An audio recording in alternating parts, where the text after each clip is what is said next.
to it, you know, and make sure, someone talked earlier about how do you make sure that people, especially the millennials, follow, you know, that you're creating an environment where it's more like a baby boomer environment, hardworking. Create policies and procedures and hold them to it. Do not be afraid to tell your employees to put their cell phone down or to show up to work on time. Don't be afraid of that, really, but people are. So anyway. Well, questions all the time.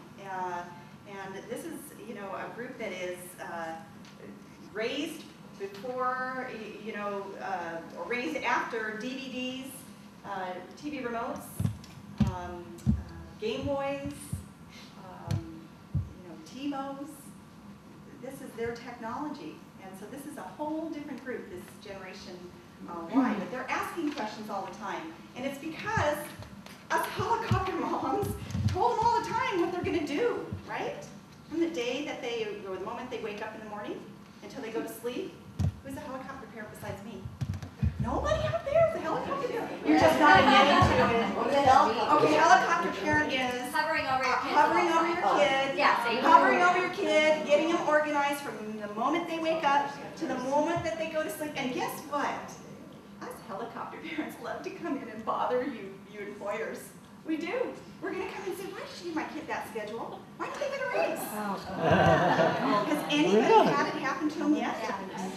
Yeah. You're going to start getting calls from parents with the millennials. You will. And they're going to start to wonder why you won't give their child that week off because they have a family vacation. To set ourselves up here, I actually have just cut my age in less than half, more than half. It's wonderful. I'm a millennial.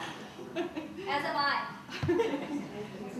You're both millennials? We're both millennials. For this, We are both millennials, and we are front desk clerks at the Temecula Valley Hotel. All right. Well, gosh, Dan, can you believe that my supervisor got mad at me for text messaging the other day just because there was a customer in the store? They weren't even doing anything. And I was just, I mean, it's like I can just sit here and do nothing? I know, like, he told me the same thing. He said I can't text at work. I mean, what is that? I mean, like, honestly, I can do it. I don't get that. Well, I was listening to my iPod the other day, and he told me that I can't hear what the customer's saying. Are you kidding me? I just take one out, and I can still listen to my music.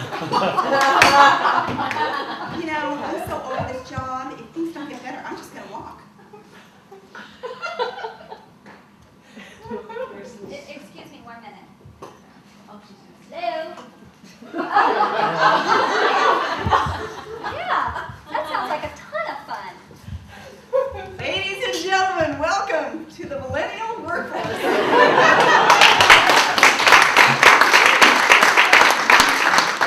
me tell you a quick story. I was in a restaurant about a year ago that actually was getting ready to close down. This is the true story. It was here in Marietta. They'd only been open 4 months. And I went into that restaurant to meet with the owner, and there was 2 employees standing in there, and there were no customers. And I walked in. Neither employee looked at me. The 2 girls, they just kind of, they saw me come in, they looked at each other, and they started doing this. Rock, paper, scissors. Oh, no. And then one of the girls went, and she turned to me and went, "May I help you?" Oh, my God. It was August, it was 105 degrees outside, and I said, "Well, I'm looking for Tim." And she said, "Well, he'll be back in just a few minutes."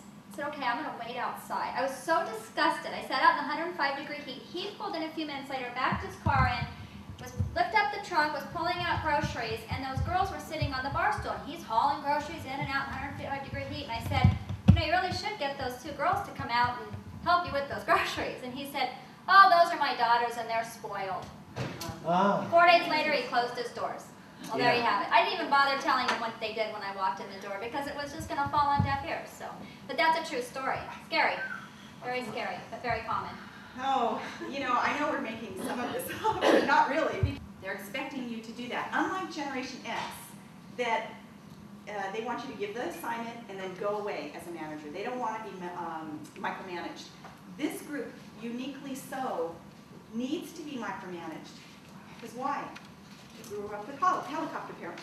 They were told everything. So in the workplace, if you were to bring somebody in that was 17 years old, and you gave them the job description, and then you went away, they'd be lost a little bit.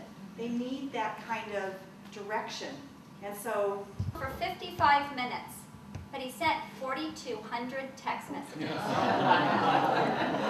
My daughter talked on her phone for 300 minutes and sent 3,500 text messages. Yeah. That's how they communicate. but this came up in the last presentation about. I think what's really important here to understand is that the generations that these people are in, how to make sure that each one of them fits into your workplace, being able to find them. Really, the best thing would be to have all 4 generations in your workplace because they all learn from each other and they can all, there's all kinds of value. I mean, when your millennial has to leave early, you have a veteran who wants to fill in. You know, when your baby boomer works really hard and is tired the next day, you have a Gen X who will be there to take over because they have the same values. So the 4 of them together makes a really nice fit. So, does anybody have any last Questions questions? that we might be able to answer for you. And we're doing no more skits. Yeah, done. Anyways, well, thank you. Thank